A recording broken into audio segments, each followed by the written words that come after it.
A KXAN investigation has uncovered the multi-million-dollar price tag for the state's decision to keep the public out of the Texas Capitol grounds for most of last year. The Texas Department of Public Safety decided to lock the grounds down on May 31st. That was after protesters and rioters vandalized the property. The governor activated the National Guard to help out. KXAN investigator Jody Barr has been spending time looking through the records for that lockdown and why the DPS is now asking for millions more. With a new legislative session starting next week and the rallies that are sure to follow, we decided to investigate why months after destructive protests ended here in Austin, the public was locked out of the Capitol grounds and what that cost you. Our investigation uncovered DPS calling this Capitol building a high-value target and wanting more money to protect it from domestic terrorists and anti-government extremists.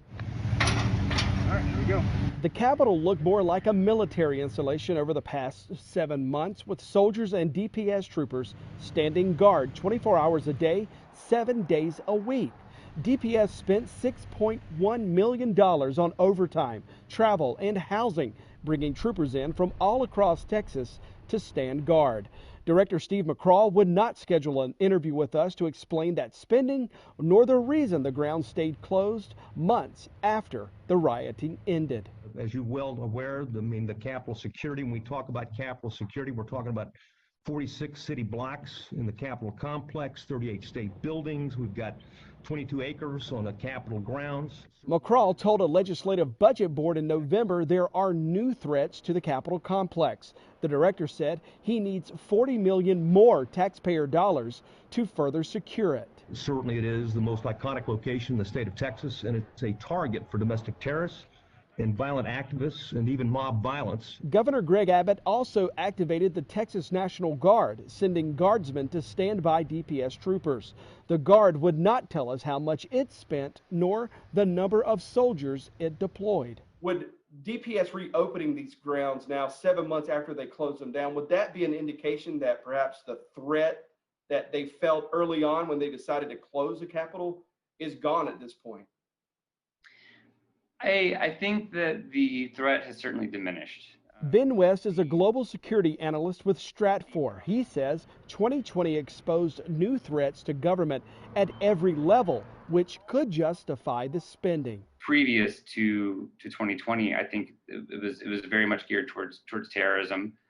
Now, I think what 2020 has highlighted is this kind of hybrid social unrest protest with radical individuals or small groups within those protests that can throw a incendiary device, a Molotov cocktail, or set fire to a part of the building.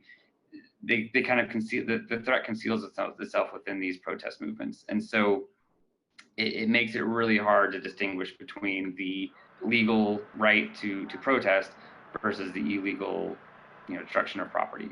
Well, Governor Greg Abbott, Lieutenant Governor Dan Patrick, and DPS Director Steve McCraw all declined our interview request to explain this prolonged lockdown. 12 days after we asked for those spending records, the state reopened these Capitol grounds. We're still waiting for the Texas Military Department to disclose what it spent. As soon as those records become available, we will update this report. From the Capitol, Jody Barr, KXAN Investigates.